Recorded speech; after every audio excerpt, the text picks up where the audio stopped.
కార్మిక సోదరులందరికీ లాల్ సలాం, జై భీమ్. మిత్రులారా, ఇప్పుడు జరగబోయేటువంటి సీక్రెట్ బ్యాలెట్ ఎలక్షన్ 3 మీ అందరికీ తెలుసు.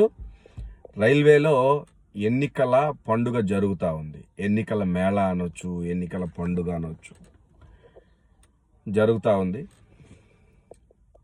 ఇండియన్ రైల్ మజ్దూర్ యూనియన్ మన సంస్థ, పాత పెన్షన్ స్కీమ్ గురించి నిర్విరామంగా కృషి చేస్తున్న సంస్థ, 18 నెలల డిఏ కోసం నిర్విరామంగా పనిచేస్తున్న సంస్థ, బోనస్ సీలింగ్ లేని విధానంపై బోనస్ ఇవ్వాలని ఫెడరేషన్తో కలిపి IREFతో కలిపి పోరాడుతున్న సంస్థ.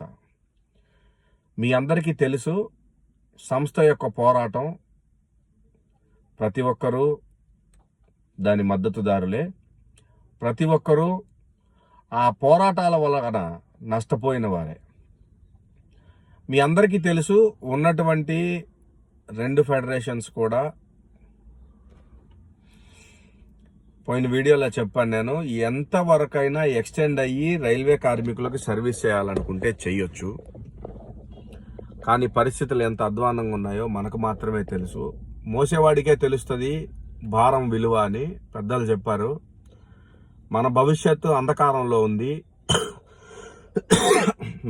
మన పెన్షన్ లేని విధానంతో మనం సర్వీస్ చేస్తూ ఉన్నాం. 40 సంవత్సరాలు సర్వీస్ చేస్తే కూడా పెన్షన్ లేదు అంటే మన భవిష్యత్తు ఏ స్థాయిలో ఉందో, ఎలా ఉన్నామో ఒక్కసారి ఆలోచన చేయండి మిత్రులారా. మన ఆర్గనైజేషన్ ఫెడరేషన్తో కలిపి NMOPS national movement for old pension స్కీమ్ని కలుపుకొని కామ్రేడ్ విజయ్ కుమార్ బంధు గారితో కలిసి ఢిల్లీలో అంత పెద్ద యుద్ధం చేశాము. అక్టోబర్ 1, 2023వ తారీఖున 18 లక్షల మంది ఉద్యోగస్తులతో మనం యుద్ధం చేస్తే మరలా కేంద్రం నెగోషియేషన్స్కి ఒక ఛాన్స్ ఇచ్చింది. మీ అందరికీ తెలుసు, నెగోషియేషన్స్కి రికగ్నైజేషన్ లేని కారణాన ఇండియన్ రైల్ మజ్దూర్ యూనియన్ కానీ, ఇండియన్ రైల్వే ఎంప్లాయీస్ ఫెడరేషన్ కానీ వెళ్ళలేకపోయింది. అది బూచిగా చూపించి రికగ్నైజేషన్ ఉన్నటువంటి సంస్థలు 2 వెళ్ళి ఓపీఎస్ తీసుకొస్తామని ప్రగల్భాలు పలికి కార్మికుల్ని రోజుకి హర్తాళ్ళు, హంగర్ ఫాస్ట్లు, స్ట్రైక్ అంటే ఇంకా మీకు ఎక్కడ పడితే అక్కడ మీటింగ్లు పెట్టి డబ్బా కొట్టి పాత పెన్షన్ స్కీమ్ తీసుకొస్తామని వెళ్ళి